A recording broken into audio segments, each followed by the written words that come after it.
Hello everyone, welcome to my channel. Please subscribe and keep watching more details. The Curse of Oak Island, a brand new dig at the Money Pit yields almost instant results. On the Curse of Oak Island this week, the team recommenced digging at the Money Pit as they christened a new shaft and almost instantly began pulling up artifacts. After last week's disappointment when the TF1 shaft ended in failure, there was a renewed vigor and optimism amongst the fellowship of the dig as drilling began for a second time. Rick Lagina introduced Dan Henske to the drill team as the elder statesman of Oak Island, and Dan was given the honor of starting the drill and naming the new shaft. He christened it Early Christmas 1, or EC1 for short. The giant 10-foot wide steel caisson, which began carving out the shaft, was placed just a few feet to the east of the failed TF1 shaft. The guys are hopeful that EC1 will be a success, as it was in this area that they previously discovered wood dating all the way back to 1488, and they also uncovered traces of gold and silver. However, the team had two very specific goals with this hole. Firstly, they were aiming for what is believed to be a collapsed tunnel that may contain the scattered remains of treasure. The historical record states that during a dig in 1861, a collapse occurred at approximately 90 to 118 feet. This caused a chamber to shatter, spreading the gold and silver across a wider area. Secondly, the guys also suspect that at a slightly deeper depth, they'll come across the Chappell Vault. Named after William Chappell's dig of the 1930s, the vault is thought to contain an unknown amount of riches. The drill moved fast and soon uncovered artifacts. The drill team moved really fast, and by the middle of last night's episode, they were already hitting a depth of 80 feet. It was at this point, and much to the team's relief, that the hammer grab began pulling up wood. It was essential that they first find wood. Wood was required to show the presence of a tunnel collapse and a chamber that could contain a vault. Once the hammer grab went past 86 feet, it started pulling out numerous axe-cut wood beams, and some of this stuff looked really old. The next step is to get some of this wood carbon dated to find out its true age, and hopefully next week, the team will break through the wood and start pulling up some real treasure. Jack Begley found another intriguing artifact.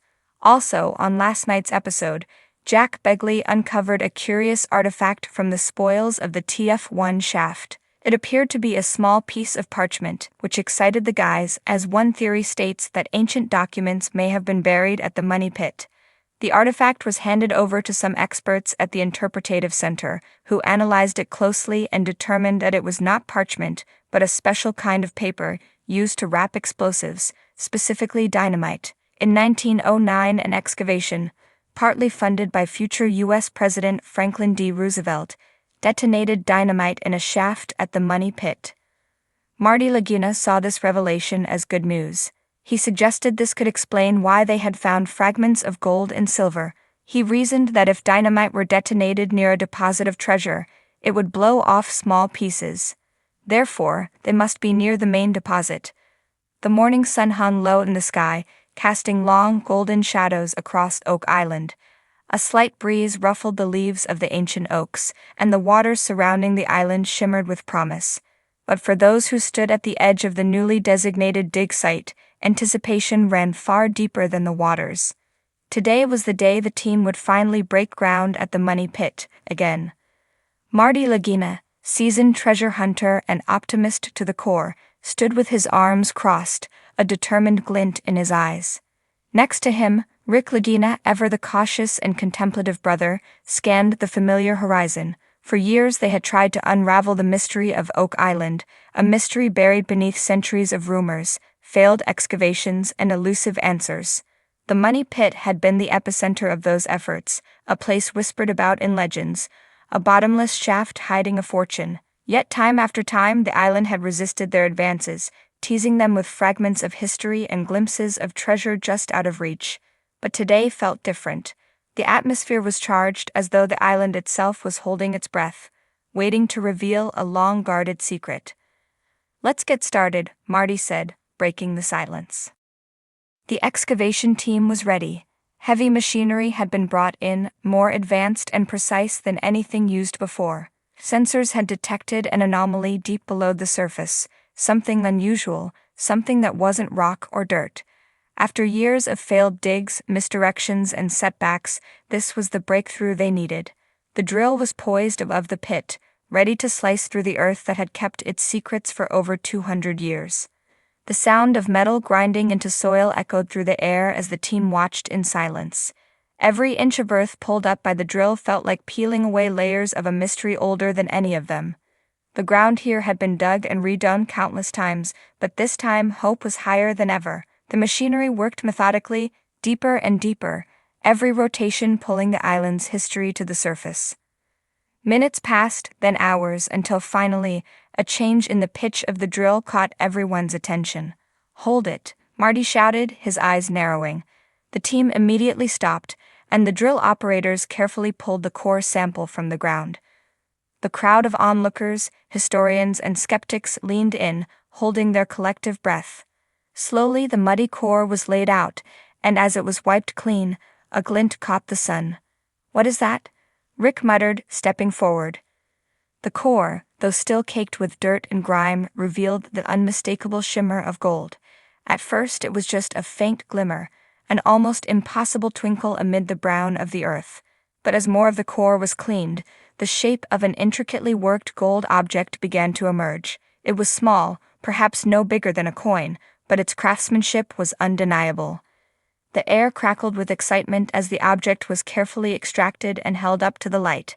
It was an ancient medallion, its surface engraved with unfamiliar symbols and designs. The craftsmanship was intricate, each line and swirl telling a story long forgotten by time. Rick and Marty exchanged glances, disbelief etched on their faces. Could this be it? Could this be the first tangible evidence of the treasure they had sought for so long? "We need to get this analyzed immediately," Rick said, his voice steady but tinged with awe. As the medallion was bagged and sent for immediate analysis, the dig resumed. If this small piece of gold had been buried in the core, what else could lie below? The team, now energized, worked with renewed intensity. The drill returned to the pit, its descent faster this time, its purpose clear. Within minutes, the drill struck something hard again. But this time it wasn't metal or treasure. This time it was wood. The operators paused and Rick crouched down to inspect the core sample. His fingers traced the smooth, darkened wood, its age apparent by the decay. It was another sign they were on the right track. Could be part of a chest or a support structure, Marty speculated. Or a tunnel, Rick added, remembering the many stories of underground passageways crisscrossing Oak Island. But before they could debate, the drill hit something else, this time with a dull clang that reverberated through the ground. The operators' eyes widened and they hurried to retract the drill. Slowly, painstakingly, they began pulling up what had stopped the machinery. The object was pulled to the surface, and there, coated in dirt and corrosion, was the unmistakable outline of an iron-bound chest. Cheers erupted from the crew, their disbelief turning into jubilation. The chest was old, centuries old, judging by the rust that had eaten into its once sturdy frame. The Lagina brothers stared at the chest in disbelief, their hands hovering just above it as though afraid that touching it would make it disappear. It was a surreal moment.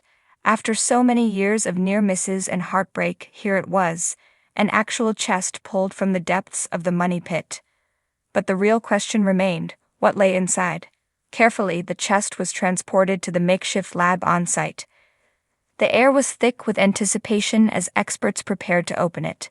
The hinges, though rusted, gave way under the steady hands of a historian who had spent years unlocking ancient treasures.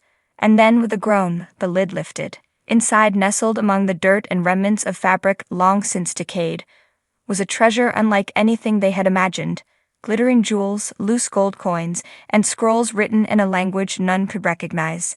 It was clear this wasn't just a pirate's hoard, it was something far older, far more significant.